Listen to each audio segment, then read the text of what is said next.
Okay, moving on. Rivalry game's over. Time to move on to next opponent, Northern Illinois, team that gave us fits last year. It was we were lucky to escape there with a win. Very close game, physical game, and like I said, we were fortunate to come away with the victory. Got them at our place this year. Changing coaching staff for them. So we have one game to draw upon. Other than that, we had to do some digging for from places that the coordinators have been and so forth. So still some unknowns in this game, but at least we got a game, one game to reference and study, and so that's positive. We got extra day to prepare, a couple extra days. Brought the players in Friday, watched the game, graded it, got some things done, gave them the weekend off, and now we're back at it today. So we'll go, pads today and tomorrow, take the pads off on Wednesday, and get them fresh for the game on Saturday. So, questions? Hey, Kyle, you said a lot of positive things about morning games at the Pac-12 Media Day. You got a morning game. I think you guys are 8-2 in the Pac-12 in morning games. Tell me what you like about morning games, and are you excited to have one? Well, number one, not having to sit around all day. That's the biggest advantage is you get to you wake up and shoot. It'll be pregame meal at about 7:45, and so it's you wake up and you get going and you don't have to sit around for hours on end waiting for kickoff. So that's the biggest positive. One thing that stands out about the offense in week one is you were one of 22 teams in the country that didn't turn the ball over, one of 28 that didn't allow a sack. What's meaningful about the way the offense started in week one? Well, taking care of the football is job one offensively, so that's great. A great accomplishment to be able to do that and not give up a sack as well. Now, we didn't throw a whole lot, and a lot of the throws were off action passes, and typically you buy yourself a little more time on action pass. But that's we went into the game. We talked about playing clean with not only from the penalty standpoint, but from taking care of the football and keeping the pocket clean. And so I think that's exactly what we were after. In that regard, we would have liked to have been a little more prolific throwing the football, but that'll come, and so we're not overly concerned about that. But those things you pointed out were very important to us, and something that we were stressing going into the game. Coach, speaking of the passing game, you mentioned after the game there was a lot of times because they were dropping 8 guys back and Tyler was just kind of taking what was there. Right. Do you expect that to maybe open up a little bit more if people start to stack the box to try to stop Zach a little bit more? Yeah, and it goes hand in hand. That's why a strong run game will open up your throw game, because exactly that. They got to put extra hats in the box to defend the run, and when that happens, then you got a chance to get the ball up the field. And in the rivalry game, there was a ton of drop 8. And not much chance to go over the top, and so you just take what's there. And Zach had a big night. Tyler did a good job taking care of the ball. In fact, Tyler was really, really sharp. I mean, the two of the incompletions. One was a tip ball on the boot. The defensive player got a hand on it and it tipped it, and it went awry. And then the other one was the drop. So he was, he was really sharp, and we're pleased with where he was as far as a starting point, but again, we got to get better as far as being more productive throwing the ball and getting more chunk yards. Is that the run-pass distribution balance you expect to see and want to see going forward? No, that was pretty run-heavy in this last game, but again, it was because of the structure of the defense. Ideally, we want to be 50-50. I mean, that's an ideal offense. The perfect offensive day would be no turnovers, 250 rushing, 250 throwing, and scoring in the red zone. But very seldom are you going to get exactly that. But that's the objective, is to be very balanced, and so teams can't load up on one or the other. Kyle, from a technical standpoint, can you explain to us why Zach Moss is so difficult to bring down on first contact?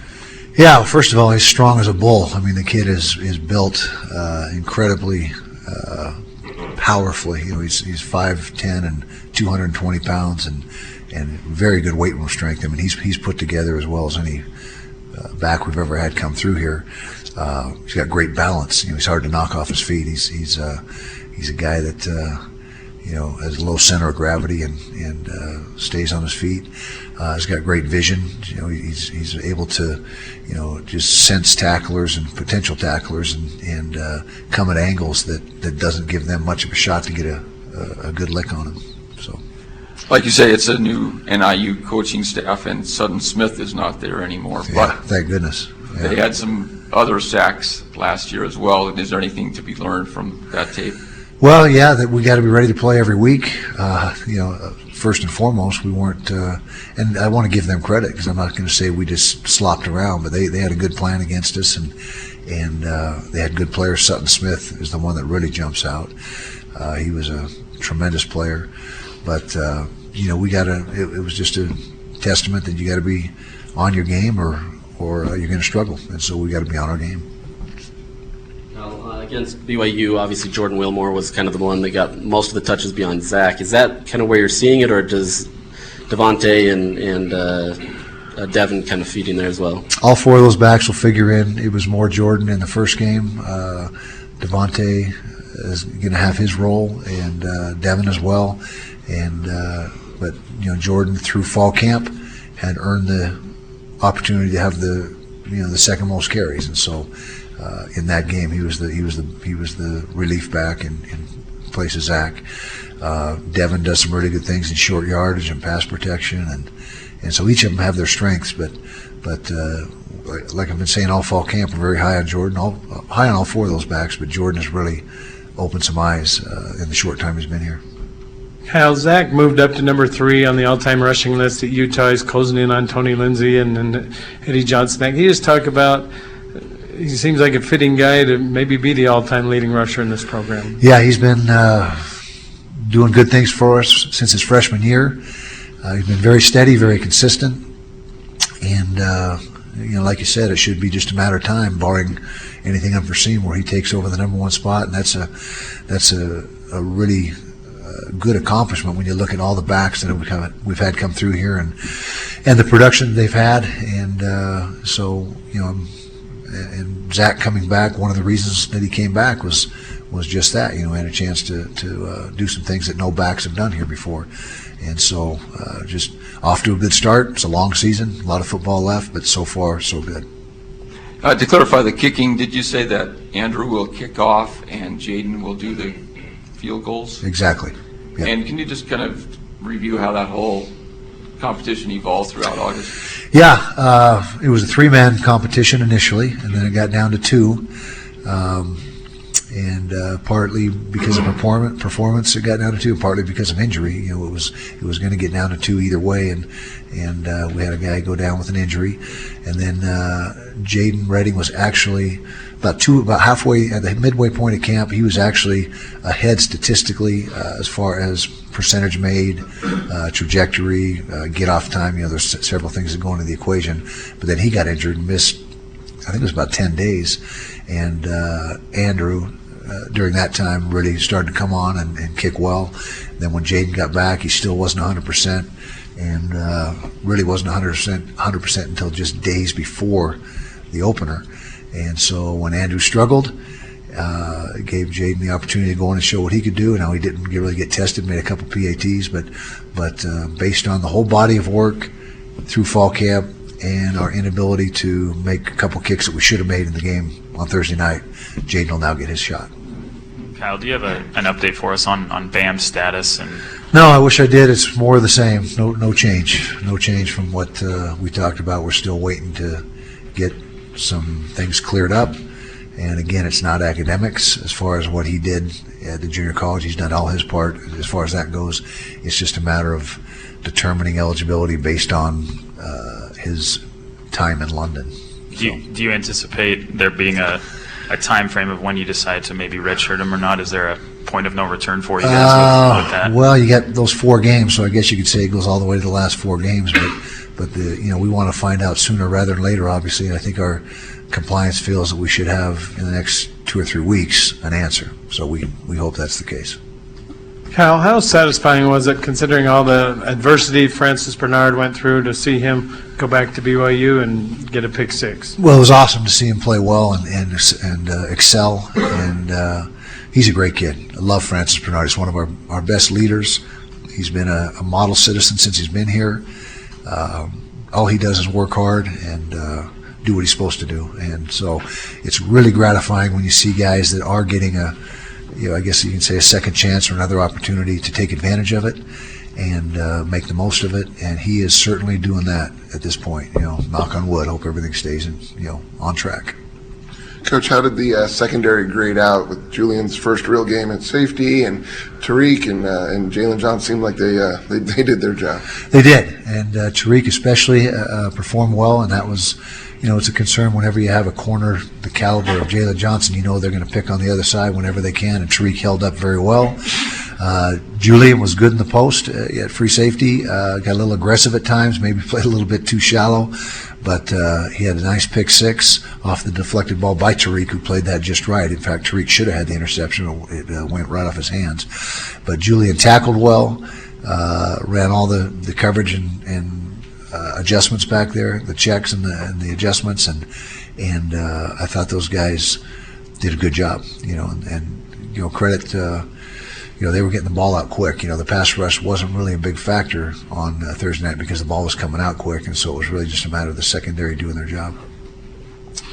Based on how well you ran the ball in the second half, is the offensive line pretty settled? Is that still a work in progress over the next couple of weeks? I know I'd say it's pretty settled. We're just waiting for, like we talked about before the game, 2 or 3 more guys to emerge and round out that two deep. The two deep still isn't quite a solid two deep. It's about 7 or 8 guys, and we want to have 10 guys that we, ideally that if somebody goes down, you got guys at each position to back up. Now, it's usually not the case. Usually you have one tackle who's your next best guy who will go in at either right or left, and same with the inside 3, a guy that can, spell a center or either guard. So that's there's always going to be a pecking order there. It's never going to be exactly, just a 2 deep in the front.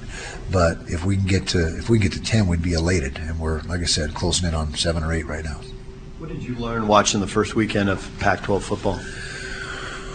Oh, what did I learn? Well, Oregon, I thought they were going to pull that one out. I mean, Oregon stood toe-to-toe with Auburn, a top 20 SEC team, and at their place, and slugged it out. And it was, they should have won, really. I mean, they should have won the football game. And it wasn't Auburn, right? It wasn't a neutral site. It was at Auburn. Is that right? Dallas. That's right. Dallas. Okay. What was the? I was thinking wrong. Yeah, Dallas. Okay. Anyway, it was a good showing by Oregon. I thought they played well, even though they didn't come out on the right end of it.